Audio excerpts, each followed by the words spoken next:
Nicolas Church, Bashmakovo village, Kaluga région, Risha, tilikambo lakolosy avo. Ny tilikambo lakolosy dia misy ambaratonga telo. Ny ambaratonga ambany dia mifarana amin'ny antsasaky ny havon-tsanganana. Misy lakolosy ny antona teo amin'ny ambaratonga ambony. Mizoro ao anaty aho eo ambanin'ny tilikambo lakolosy. Tsy misy fisokafana amin'ny tamponiny amin'ny valindrina biriky. Tsy misy tohatra koa. Io mivaravarana mankany amin'ny fidirana lehibe amin'ny fiangonana. Ahoana unika ny tilikambo lakolosy? Araka ny fitsipika ara-pivavahana dia ilaina ny maneno ny lakolosy mbesaka isan'andro. Eny mila miakatra amin'ity lavaka ity ianao. Vaky anefa le lavaka tao amin'ilay trano fanatobiana biriky. Mahita biriky simba sy simba ianao. Tsy manangana toy izany izy ireo. Sy mitovy amin'ny tohatra nokasaina nandritra ny fanamboarana. Vaky koa ny biriky teo amin'ny rindrina. Misy brakety vy apetraka amin'ny rindrina mba ho raisina amin'ny tanana.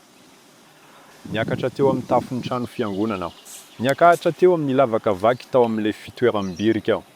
Toa nopotehina teo amin'ny rindrina ity nisy ity mba hahazoana tohatra hazo. Eto amin'ity toerana ity.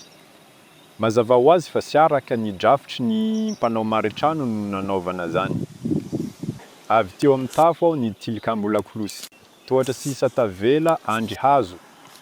Niakatra tohatra izahay. Tena korotana hazo tokoa. Toy ny olona adala no nanao zany. Io fanamafisana vy dia manamafy ny rindrina lakolosy. Mba sy hianjera amin'ny fanerena ny andoalambo ny rafitra. Tsy azo apetraka amin'ny fanamafisana vy ny andry hazo. Dizo ara-drafitra zany. Asan-trano mahasiravina. Ary sy dia sara tarehy ivelany. Mba hampaneno ny lakolosy dia nisy olona nihanika tamin'ny lavaka vaky tao amin'ny vaolta.